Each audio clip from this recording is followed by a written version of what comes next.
On the morning of the 18th of June, 1815, Napoleon Bonaparte looked across the soaked fields south of Brussels and saw the last army standing between him and the restoration of his empire.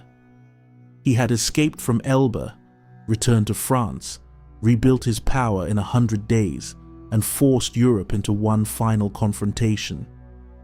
Now, near the village of Waterloo, the Duke of Wellington waited on the ridge of Mont Saint-Jean with an allied army drawn from Britain, the Netherlands, Hanover, Brunswick, and Nassau.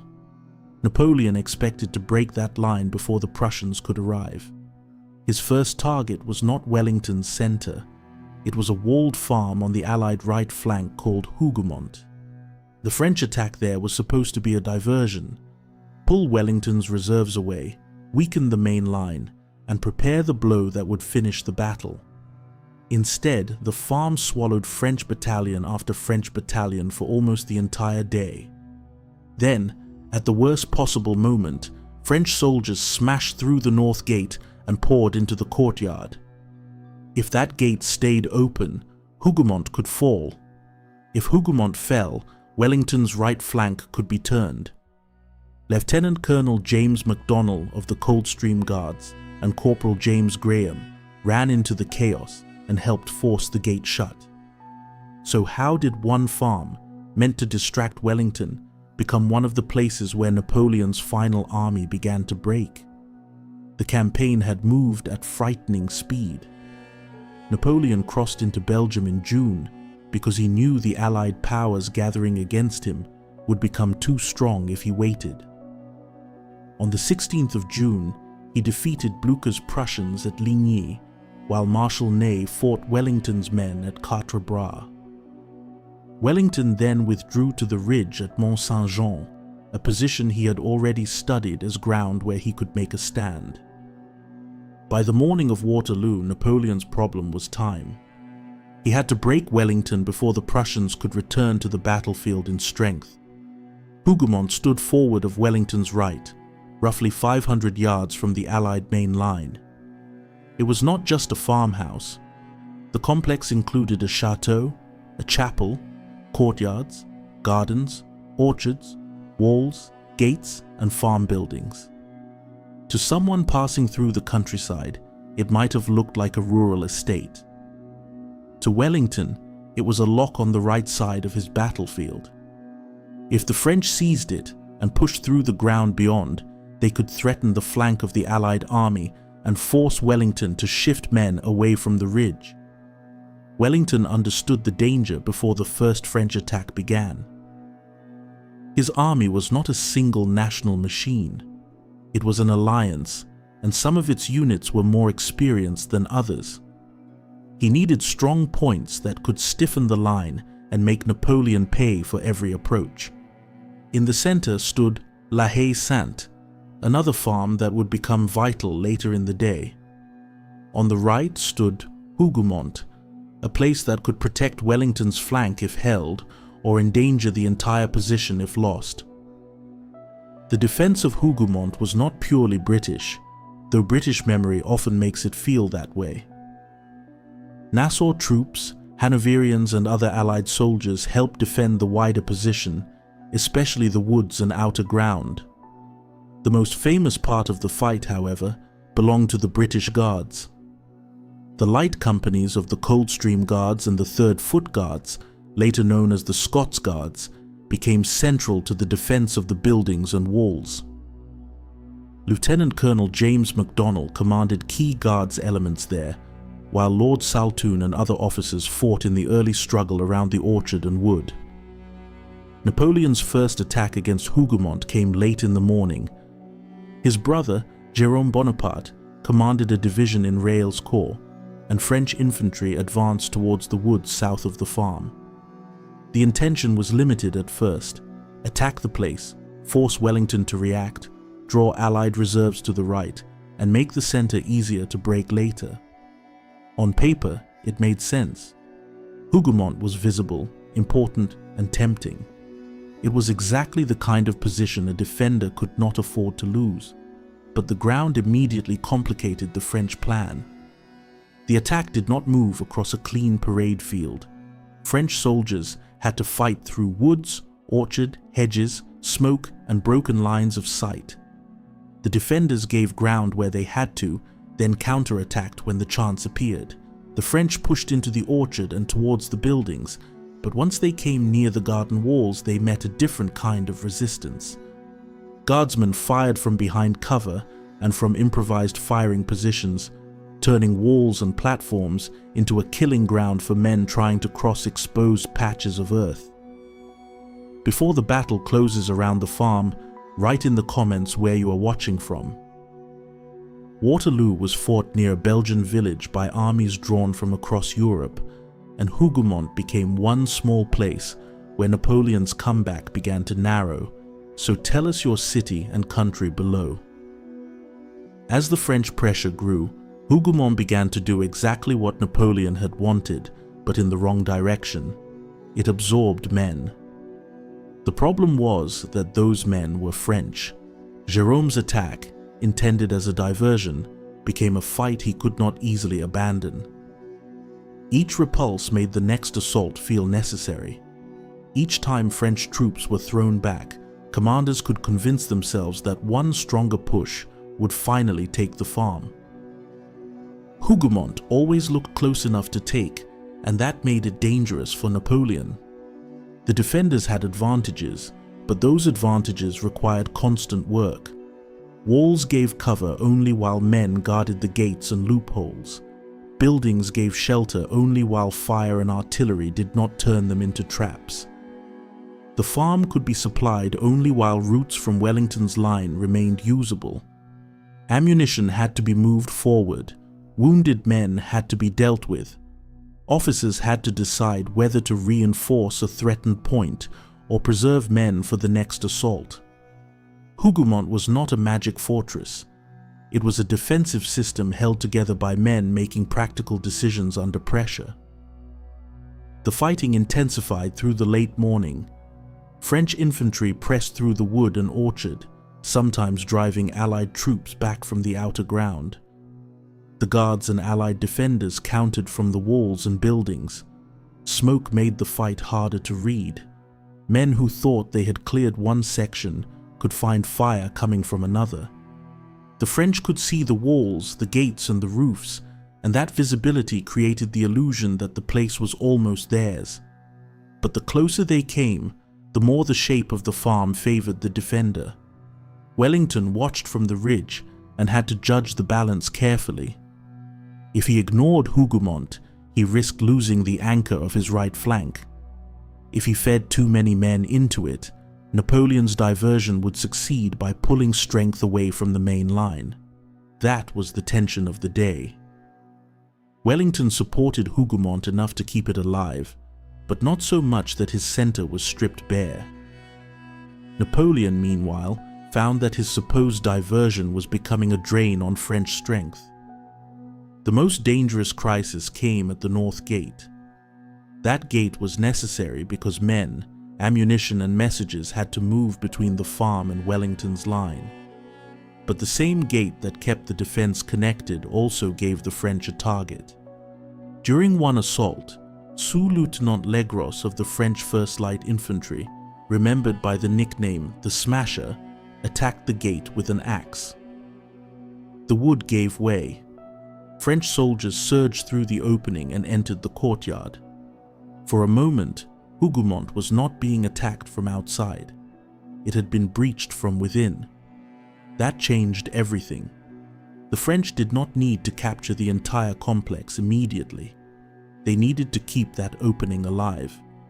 More men through the gate would mean a larger foothold, and a larger foothold could turn the courtyard into the beginning of a French seizure of the farm.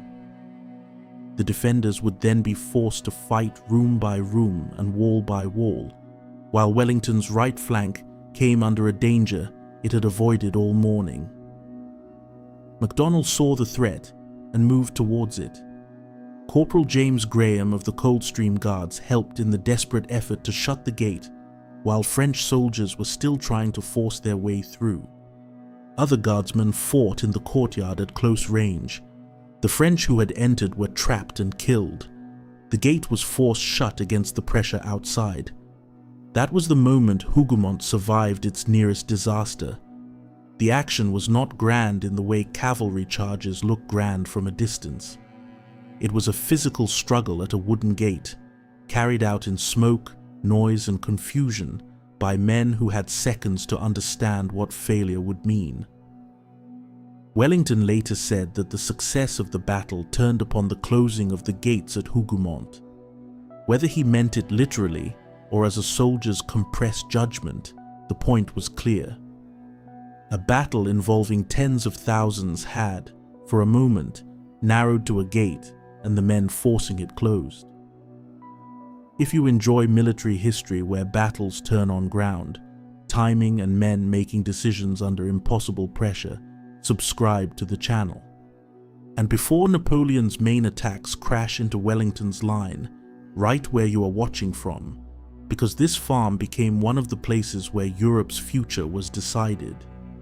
After the North Gate crisis, the French did not abandon Hougoumont.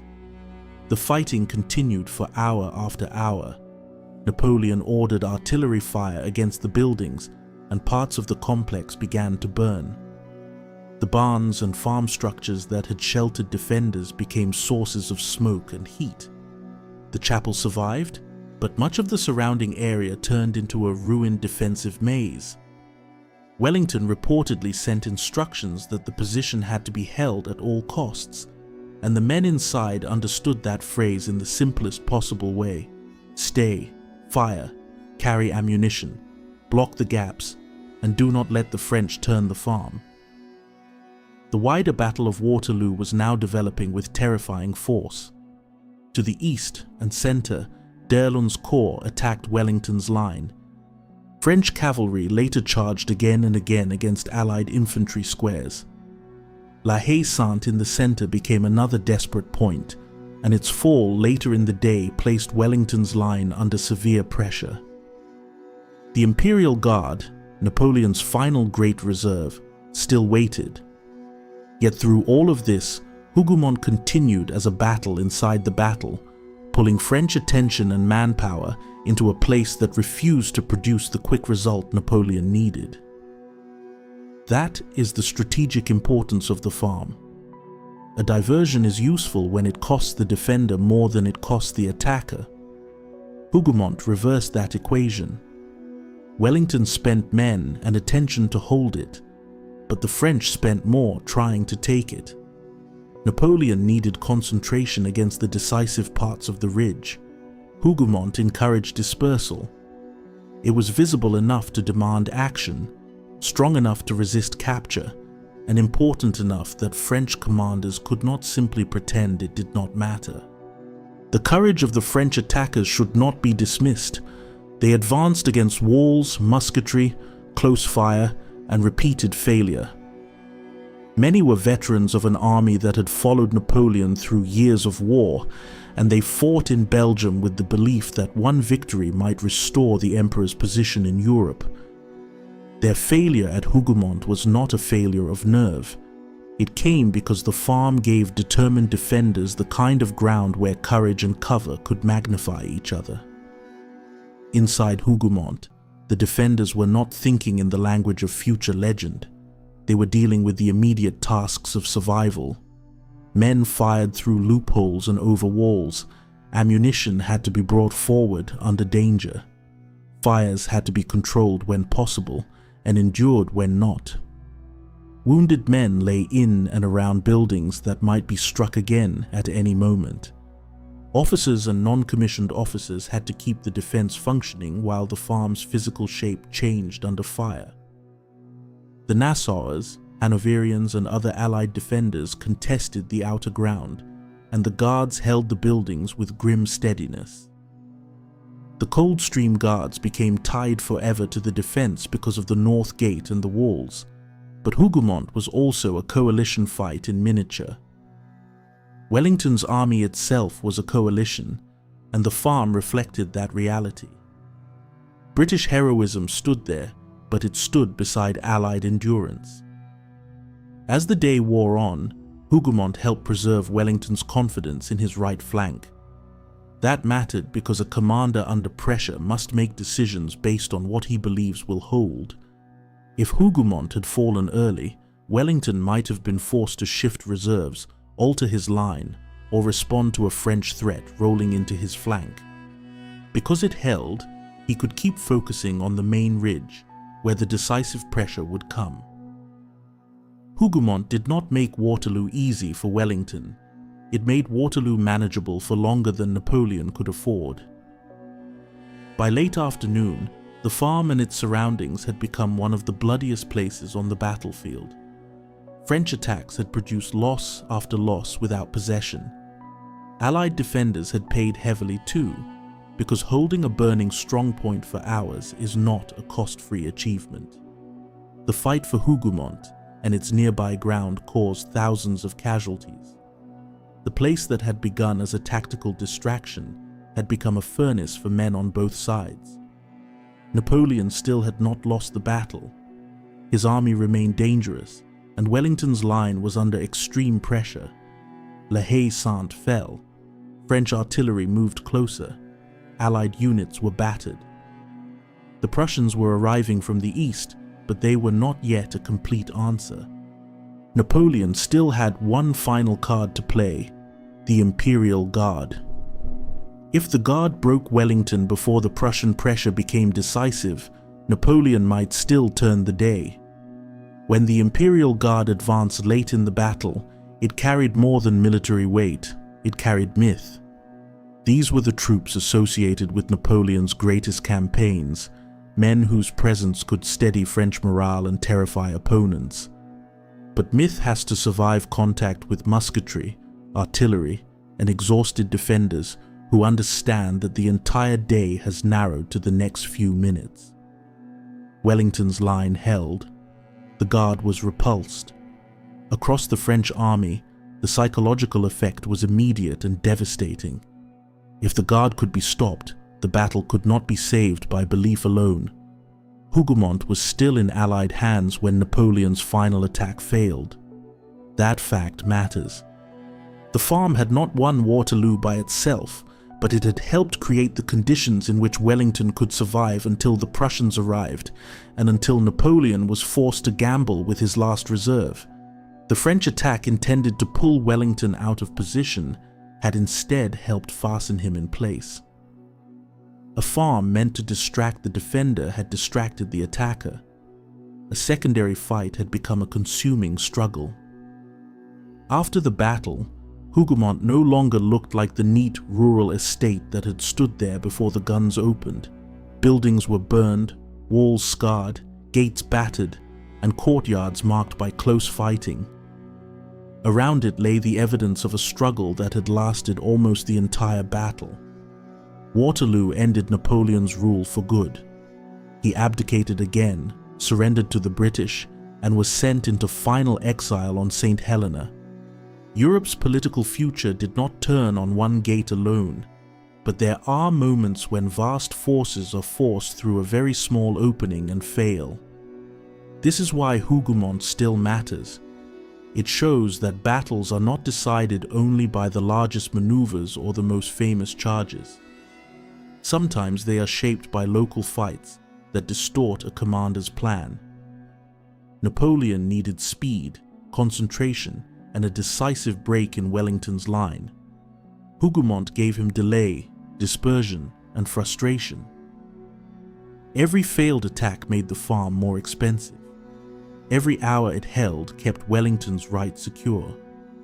Every French battalion drawn deeper into that fight was strength not cleanly available for the blow Napoleon needed elsewhere. The heroism of Hougoumont was specific.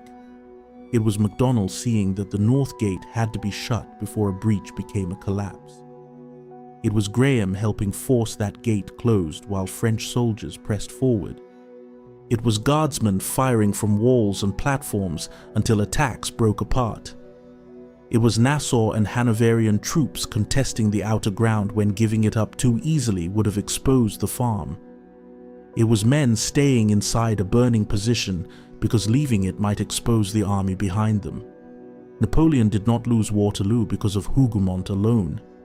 He lost because of weather, delay, Prussian arrival, Wellington's defensive handling, French tactical failures, the strain of repeated attacks, and the final repulse of the Imperial Guard.